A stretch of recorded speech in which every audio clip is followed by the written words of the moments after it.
हाँ जी, तो what is site structure, why is it important and how you can structure your website. आज इसी के बारे में बात करेंगे। मेरा नाम है गुरशरण सिंह और आप देख रहे हो easy digital marketing. Site structure का मतलब है साइट के वेब पेजेस को इस तरीके से कैटेगराइज करना, इस तरीके से उनकी ग्रुपिंग करना, इंटरनल लिंकिंग करना कि वो आपको भी समझ आ जाए। कल को जब आपने कोई पुराना पेज एडिट करना हो या अपडेट करना हो तो वो आपको समझ आ जाए। और चाहे वो सर्च इंजन्स को समझना हो आके क्रॉलिंग के लिए, या फिर जो रियल यूजर्स आपकी वेबसाइट पे लैंड हो रहे हैं उन्हें आपके किसी स्पेशल पेज पे जाना हो तो उन्हें दिक्कत ना हो, समझ आ जाए। तो इस तरीके से आपका एक साइट का स्ट्रक्चर हो, इसे कहते हैं साइट स्ट्रक्चर। तो अगर आपके आर्टिकल्स यानी वेब पेजेस या जो भी आपके प्रोडक्ट पेजेस अच्छी तरह कैटेगराइज नहीं है, यानी आपकी साइट का स्ट्रक्चर बिगड़ा हुआ है, इम्बैलेंस्ड है, तो होता क्या है, लोग आपकी वेबसाइट पे लैंड होते हैं, वो कोई स्पेशल पेज ढूंढते हैं, उन्हें नहीं मिलता तो वो छोड़ के चले जाते हैं इरिटेट होकर आपकी वेबसाइट को। तो होता क्या है, इससे बाउंस रेट तो बढ़ता ही बढ़ता है, दोबारा वो रिटर्निंग विजिटर भी नहीं बनते आपकी वेबसाइट के। तो सिंपल से 3 रीजंस हैं जिनकी वजह से साइट स्ट्रक्चर इंपॉर्टेंट है। वो ये है, सबसे पहला है आपको खुद को ईज हो जाती है अपने जो पुराने वेब पेजेस को अपडेट करने के लिए या एडिट करने के लिए ढूंढने में। तो अगर कोई भी वेब पेज है कैटेगराइज नहीं है तो आपको बड़ा छानना पड़ता है। अगर आपके 50 60 या 100 से ज़्यादा पेजेस आपकी वेबसाइट पे, दिक्कत हो जाती है।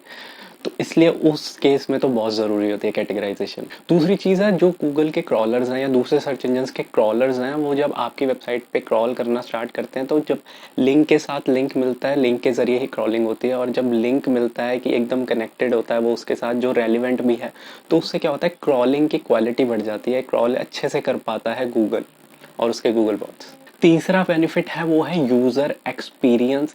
User experience in the sense कि जब यूज़र्स लैंड होते हैं आपके कौन से वेब पेज पे जाना चाहते हैं, वो कौन सी कैटेगरी में होगा, वो जब समझ पाते हैं इजीली, तो इसे कहते हैं कि भाई यूज़र एक्सपीरियंस बेटर हो गया, अच्छे से नेविगेट कर पा रहा है यूज़र एक पेज से दूसरे पेज पे, कोई दिक्कत नहीं हो रही। तो उससे आपका जो है बाउंस रेट तो घटता ही है, ड्वेल टाइम तो बढ़ता ही है, इससे मतलब आपके सारे मैट्रिक्स पॉजिटिव होने लग जाते हैं। अब बात हो गई कि भाई साइट स्ट्रक्चर क्या है और क्यों इंपॉर्टेंट है। अब बात करते हैं एग्जांपल्स के साथ कि भाई इसे करते कैसे हैं, आप अपनी न्यू वेबसाइट का स्ट्रक्चर कैसे डिज़ाइन कर सकते हो। सिंपली आपकी वेबसाइट जिस भी कैटेगरी के बारे में है उस टॉपिक पे आप जैसे भी मतलब बनाना चाहते हो, चाहे ब्लॉगिंग करना चाहते हो चाहे प्रोडक्ट पेजेस, तो उसकी पहले डिवाइड कर लो कि कैटेगरीज क्या है, मेन हेड कैटेगरीज क्या है, उसके बाद सब कैटेगरीज क्या है, और बस इतना ही बहुत ज़रूरी है। अब ज़रूरी नहीं है कि आप सब कैटेगरीज भी रखो, कुछ केसेस में होता है कि बस direct main category and then post name. अब मुझे पता है ये समझ नहीं आ रहा होगा, एग्जाम्पल देता हूँ 3, उससे आपको क्लियर हो जाएगा। सबसे पहला एग्जाम्पल है ब्लॉगर का। मान लो आपका कोई ब्लॉग है, जैसे अभी मैंने ये edmfeed.com लॉन्च किया है, तो सिंपली आप देखोगे कि मेरा डोमेन नेम है edmfeed.com/पोस्ट नेम, मतलब सिंपली मेरा डोमेन है स्लैश मार के पोस्ट नेम, और कुछ भी नहीं है। सेम आप ये भी देख सकते हो, ये बैकलिंक को है, बैकलिंक को बहुत फेमस वेबसाइट है, ब्रायन डीन इसके ऑनर है, तो ये ब्लॉगिंग करते हैं एसईओ के ऊपर। तो ये सिंपली अपना डोमेन स्लैश मार के जो मेन इनकी पोस्ट जिस भी कीवर्ड पे होती है उसका नाम, बस ये इस तरीके से अपनी वेबसाइट का स्ट्रक्चर रखते हैं। तो ये एग्जांपल था माइक्रो नीच ब्लॉगर्स का, जो एक पर्टिकुलर कैटेगरी यानी एक पर्टिकुलर निच में ब्लॉगिंग करते हैं, तो वो इस तरीके से रख सकते हैं। अब बात आती है अगर आप मल्टी टॉपिक्स कवर करते हो अपने ब्लॉग में, कि कुकिंग भी है और डांसिंग भी है और सिंगिंग भी है, मतलब बहुत सारे मिक्स टॉपिक्स हैं, तो कौन सा स्ट्रक्चर होना चाहिए। उसके लिए ये वाला स्ट्रक्चर बेटर है, domain name, category and then post name, या जो भी आपका प्रोडक्ट है उस तरीके से रख सकते हो कि मतलब मेन कैटेगरी और कौन सी कैटेगरी में कौन सा पेज है, बस सिंपल।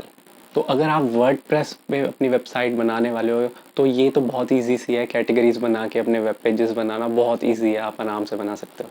तो जो मेन अब से डिफ़िकल्ट होती है कैटेगरी साइट स्ट्रक्चर की, मतलब वो होती है ई कॉमर्स की। उसमें होता है आप इस तरीके से बना सकते हो, कैटेगरी देन सब कैटेगरी, उसके बाद आपका प्रोडक्ट पेज। तो मतलब मेन कैटेगरीज जैसे अमेजोन वगैरह पे आपने देखा होगा कैटेगरीज होती हैं, उसके अंदर सब कैटेगरीज होती हैं, उसके बाद प्रोडक्ट पेज। तो इस तरीके से आप अपना जो है ई कॉमर्स स्टोर बना सकते हो, इससे अच्छे से कैटेगराइजेशन हो जाती है और गूगल को अच्छे से क्रॉल करने में ना ईज हो जाती है कि अच्छा ये है। तो बिना सोचे समझे या पहले वेबसाइट लॉन्च करने के बाद आप चेंजेस करते हो तो बहुत चीज़ें हो जाती हैं, ब्रोकन लिंक से लेके बहुत कुछ चेंजेस करने पड़ते हैं, तो दिक्कत हो जाती है। तो पहले साइट बनाने से पहले ही साइट स्ट्रक्चर बनाना बेटर ऑप्शन रहता है। तो अब ये दो जो पहले हैं कि सिंपल डोमेन, उसके बाद पोस्ट नेम, या फिर कैटेगरीज यानी डोमेन कैटेगरीज, उसके बाद पोस्ट नेम। ये तो ईजी सा है, ये तो कोई भी बना सकता है, वर्डप्रेस के ट्यूटोरियल देख के आप बहुत ईजीली बना सकते हो। बट जो मेन है वो है ई कॉमर्स स्ट्रक्चर। उसमें क्या ध्यान रखना होता है वो ये दो चीज़ें। सबसे पहले अपने ई कॉमर्स स्टोर में अगर आप कैटेगरीज बनाने जा रहे हो तो 2 से 7 मेन कैटेगरीज रखो, इससे ज़्यादा मत बढ़ाओ क्योंकि हौच पौच हो जाता है। अब फॉर एग्जांपल मैं बता रहा हूँ कि मान लो 2 से आप 7 मेन कैटेगरीज रखो। तो अब मेरी मान लो फिटनेस पे वेबसाइट है और उस पर 2 मेन कैटेगरीज हैं, तो अब मुझे सब कैटेगरीज के मतलब जो नंबर ऑफ सब कैटेगरीज है वो भी सेम रखनी पड़ेंगी। कैसे? जैसे मान लो मेरी वेबसाइट फिटनेस पर है, उसमें मेरी मेन कैटेगरी है वर्कआउट। अब वर्कआउट में भी मैं 2 सब कैटेगरीज रखूंगा, होम वर्कआउट और जिम वर्कआउट।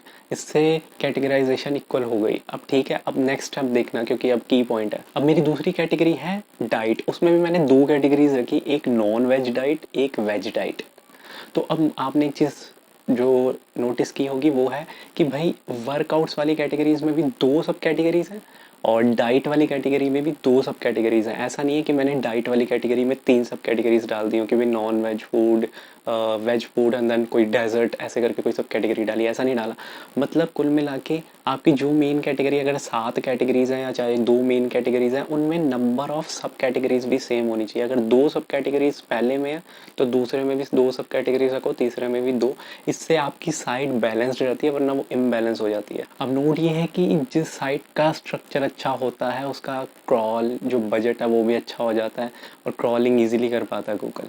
तो इससे धीरे धीरे टाइम के साथ रैंकिंग भी इम्प्रूव होती है। साथ ही अगर आप एक ब्लॉगर हो, आपकी साइट का स्ट्रक्चर अच्छा है, नेविगेशन का कोई इशू नहीं है, तो एडसेंस भी जल्दी अप्रूव होता है। आई होप ये वीडियो अच्छी लगी होगी और हेल्पफुल होगी। अगर आपको और text based in depth articles चाहिए, कंटेंट चाहिए डिजिटल मार्केटिंग रिलेटेड, तो आप मेरी वेबसाइट edmfeed.com पर जाकर विजिट कर सकते हो। उसका जो लिंक है मैं डिस्क्रिप्शन में दे दूंगा वीडियो के। तो अगर ये वीडियो अच्छा लगे लाइक और शेयर ज़रूर करना, इस चैनल को सब्सक्राइब ज़रूर करना, क्योंकि आने वाले टाइम में मैं ऐसी digital marketing related tricks, tips और टॉपिक्स कवर करता रहूँगा जो आपको आपका कैरियर एनहेंस करने में मदद करेंगी। साथ ही साथ अगर आपका कोई बिजनेस है तो उसे ग्रो करने में भी मदद करेंगी।